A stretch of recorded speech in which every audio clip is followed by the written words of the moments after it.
उत्तर प्रदेश का चुनाव बड़ा महत्वपूर्ण चुनाव होता है। आपको लगा होगा कि हम स्टार प्रचारक नहीं रह सकते हैं, प्रचारक रह सकते हैं, तो इसीलिए उन्होंने नाम नहीं डाला होगा। कुछ जो गड़बड़ कर रहे हैं, वो उत्तर प्रदेश के लोग गड़बड़ कर रहे हैं। लेकिन उसका कोई बड़ा अंतर नहीं पड़ता है, देखेंगे। लेकिन उनको भी समझ में आ जाएगा कि स्टार प्रचारक का क्या अर्थ होता है और क्या नहीं अर्थ होता है। ये उन पर निर्भर करता है। काम देंगे तो उस हिसाब से व्यवहार होगा, फ्री रखेंगे तो उस प्रकार का व्यवहार होगा। लेकिन ये बात सही है, कुछ लोग यहाँ पर उद्दंड आ गए हैं। लेकिन जहाँ तक चुनाव का संबंध है, ये एक बड़ी भारी अदालत है और उस अदालत में ये लोग इग्नोर करें, ये कतई बर्दाश्त नहीं। विनय कटियार की नाराजगी तो सुन ही ली होगी आपने। बीजेपी के वरिष्ठ नेता विनय कटियार अपनी ही पार्टी के राज्य संगठन से नाराज हैं और ये नाराजगी उन्होंने कैमरे के सामने बयां भी की। चाहे स्टार प्रचारकों की लिस्ट हो या फिर जमीनी स्तर पर प्रचार की बात, विनय कटियार को बीजेपी का एक धड़ा लगातार नजरअंदाज कर रहा है और ये बात उन्होंने खुलकर कही। विनय कटियार ने यहाँ तक कह दिया कि वो चुनाव नहीं लड़ना चाहते हैं, लेकिन जिस तरह से कैडर के नेता को यूं दरकिनार किया जा रहा है, उसका दुख उनके चेहरे पर साफ दिख रहा है।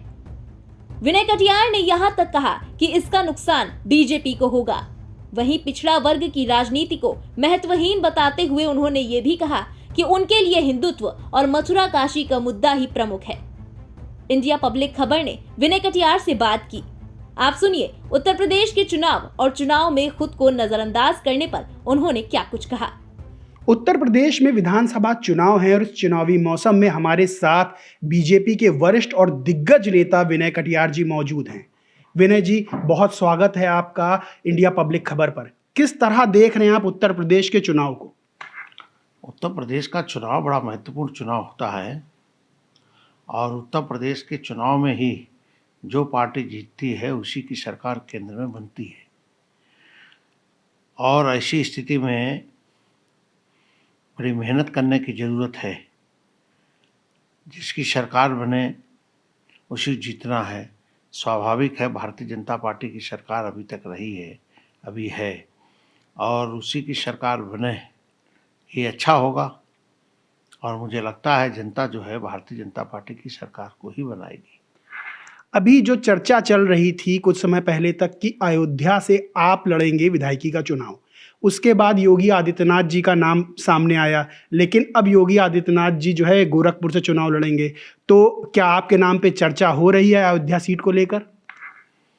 नहीं, मुझे चुनाव नहीं लड़ना है।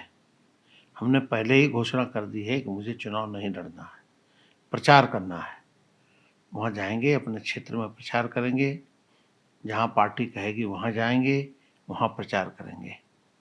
देखिए, अयोध्या जो रहा है वो बीजेपी की राजनीति में केंद्र रहा है और जब से राम मंदिर आंदोलन हुआ आप लगातार नायक रहे उस आंदोलन के, पोस्टर बॉय रहे। अब जब स्टार प्रचारकों की लिस्ट जारी हुई है, इस समय आप मंदिर निर्माण बिल्कुल अंतिम क्षणों पर है अपने, और आप देख रहे हैं कि लिस्ट जो जारी हुई है बीजेपी के स्टार प्रचारकों की, उसमें आपका नाम नहीं है। तो क्या प्रतिक्रिया है आपकी? नहीं, नाम हो चाहे ना हो, काम करने की ज़रूरत है। अब उनको लगा होगा कि अब स्टार प्रचारक नहीं रह सकते हैं, प्रचारक रह सकते हैं, तो इसीलिए उन्होंने नाम नहीं डाला होगा। इससे कोई बहुत अंतर नहीं पड़ने वाला है। लेकिन ये बात सही है, कुछ लोगों ने काटने का काम जरूर किया है। तो जो काटने का काम करते हैं वही स्वयं अपने आप कट जाएंगे, ऐसा मेरा सोचना है। देखिए, बीजेपी लगातार जो है फोकस कर रही पिछड़ा वर्ग वोटों पर।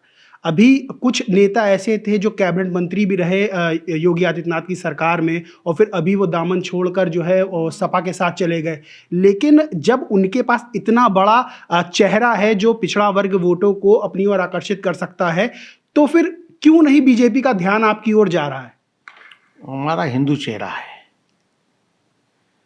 और हिंदुत्व की लड़ाई लड़ी है। ओबीसी की लड़ाई नहीं लड़ी हमने हिंदुत्व की लड़ाई लड़ी है।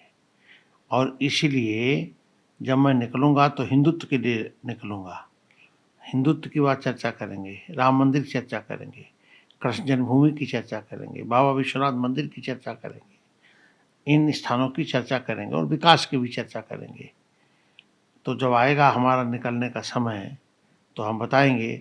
लेकिन आज जो स्थिति यही है कि अभी तो घर पर बैठे हैं। अब जब तक पार्टी चाहेगी तब तक हम घर पर रहेंगे, और जब पार्टी कहेगी तो बाहर निकलेंगे।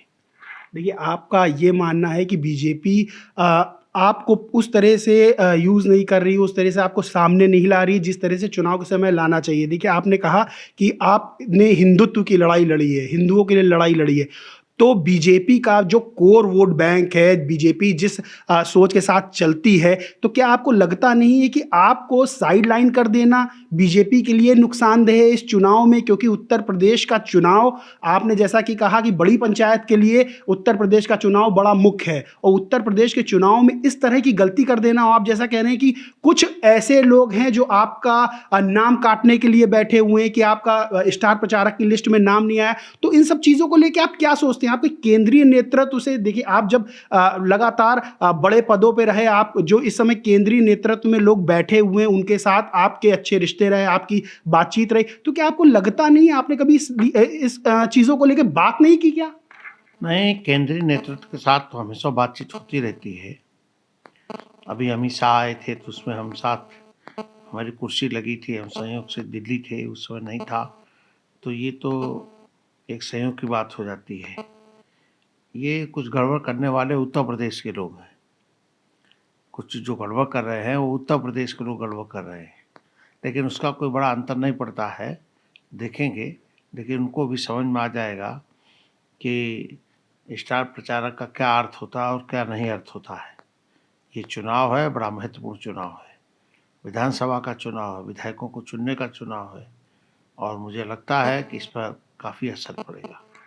तो मतलब आपको ये लगता है कि जो अंदर खाने में जो चीज़ें चल रही हैं, जो मतभेद, जो एक दूसरे का नाम काटने का जो राजनीति चल रही है बीजेपी के अंदर, वो विधानसभा चुनाव में बीजेपी को नुकसान पहुंचा सकती है?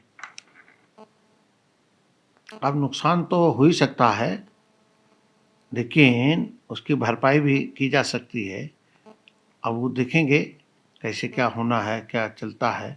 अब ये तो प्रदेश के नेतृत्व को, केंद्र के नेतृत्व को सोचना है क्या करना है, कि फ्री रखना है, काम देना है या फ्री रखना है, ये उन पर निर्भर करता है।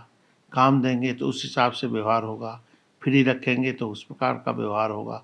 अब देखेंगे, अभी सोचेंगे क्या करना। किसी नेता ने, बड़े नेता ने अप्रोच किया आपको कि आप मैदान में उतरिए, आप लड़िए, अगर नहीं लड़ते हैं तो लगातार प्रचार करिए, जिस तरह से अभी रैलियां हुई हैं, वर्चुअल रैलियों का दौर चल रहा है, तो क्या आपको किसी ने, किसी बड़े नाम ने अप्रोच किया कि आप आइए, आप केंद्र में रहिए, आपका चेहरा ऐसा है कि कई बार बीजेपी की सरकार बनाने में आपके चेहरे की मदद ली गई है, इस बार ऐसा फिर क्यों?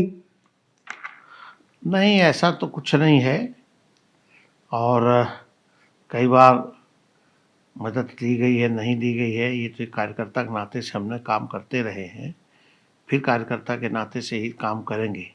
लेकिन ये बात सही है, कुछ लोग यहाँ पर उद्दंड आ गए हैं, जो उनको कुछ दिखाई नहीं देता है, तो उनको पता चल जाएगा क्या करना है। हम तो चुनाव लड़ने वाले नहीं हैं, हमने मना किया हुआ मैं चुनाव नहीं लड़ूंगा। तो जब चुनाव नहीं लड़ेंगे तो परिस्थितियाँ दूसरी हो जाती हैं, चुनाव लड़ेंगे तो दूसरी परिस्थितियाँ हो जाती हैं। अब देखेंगे, अभी तो शुरुआत हुई है। अभी अयोध्या सीट जो है वो एकदम उत्तर प्रदेश की राजनीति के केंद्र में, ये समझिए कि बीजेपी की राजनीति का केंद्र अयोध्या इस समय है। आप नहीं चुनाव लड़ेंगे, या आपने ऐलान कर दिया, लेकिन कोई अगर बीजेपी का वहाँ कैंडिडेट, किसी को भी वहाँ से लड़ाया जाता है, योगी जी भी नहीं लड़ेंगे, किसी भी चेहरे को लड़ाया जाता है, तो किस तरह आप समर्थन करेंगे? क्या रणनीति है आपकी? नहीं, कैंडिडेट का समर्थन करेंगे, भारतीय जनता पार्टी का है, और अयोध्या जैसे स्थान पर कोई भी किसी की घोषणा हो जाएगी चुनाव लड़ाने की, पूरी ताकत लगाई जाएगी, उसको जिताया जाएगा, उसको यहाँ की पंचायत में भेजा जाएगा, लखनऊ की पंचायत में, ताकि वो बैठे अयोध्या की बात कर सके। तो ये सब काम होंगे, लेकिन नाराज़गी जहाँ है वो रहेगी। देखिए, आप लंबे समय से बीजेपी में रहे, शुरुआती दिनों से बात करें, आपने कभी भी बीजेपी के जो गाइडलाइंस हैं उनका कभी उल्लंघन नहीं किया, गाइडलाइंस के इतर जाके आपने ऐसा कोई काम नहीं किया। फिर और एक बीजेपी में चल रहा है कि 75 साल की उम्र से ज़्यादा के जो लोग हैं उनको रिटायर कर दिया जाएगा, लेकिन मेरा ख्याल है कि आप जो है अभी 70 के आसपास के हैं। फिर ऐसा क्यों व्यवहार किया जा रहा है कि बिल्कुल आपको साइड लाइन रखा गया है इस समय, ना आपको उस तरह से अप्रोच किया जा रहा है? क्योंकि आपका मन है नहीं लड़ें, लेकिन फिर भी अप्रोच किया जाना चाहिए क्योंकि हर सीट महत्वपूर्ण है। ये पहली बात तो मैं 75 का हूँ नहीं, 70 का भी नहीं हूँ, उसके नीचे का हूँ, तो वो तो कोई ख़ास बात नहीं है। वो होगा तो अपने आप हो जाएगा, लेकिन दूसरा काम करते रहेंगे। अभी तो हमारे पास काम की कमी नहीं ना। कृष्ण जन्मभूमि से लेकर के काशी तक अभी हम कहीं न कहीं मंत्र फूकेंगे, वो चलेगा, शंखनाद होगा, तो काम की कोई कमी नहीं है, काम होगा। लेकिन जहाँ तक चुनाव का संबंध है, ये एक बड़ी भारी अदालत है और उस अदालत में ये लोग इग्नोर करें, ये कतई बर्दाश्त नहीं। अभी आगे की बस लास्ट सवाल है, आगे की क्या रणनीति है आपकी? नहीं, आगे की रणनीति और कुछ नहीं है। अभी देखेंगे, अभी तो शुरू हुआ है, नामांकन हो जाए, पहले कैंडिडेट घोषित हो जाए यहाँ का, कौन है कैंडिडेट, फिर देखेंगे कैसे क्या करना है। तो ये थे हमारे साथ बीजेपी के दिग्गज नेता विनय कटियार, जिन्होंने हर सवाल का बड़ी बेबाकी से जवाब दिया। बड़ी बात यह है कि यूपी में विधानसभा चुनाव है और बीजेपी लगातार कोशिशों में जुटी है कि फिर से राज्य में पूर्ण बहुमत की सरकार बनाई जाए, क्योंकि केंद्र की बड़ी पंचायत का रास्ता यूपी की सत्ता के गलियारों से होकर ही जाता है।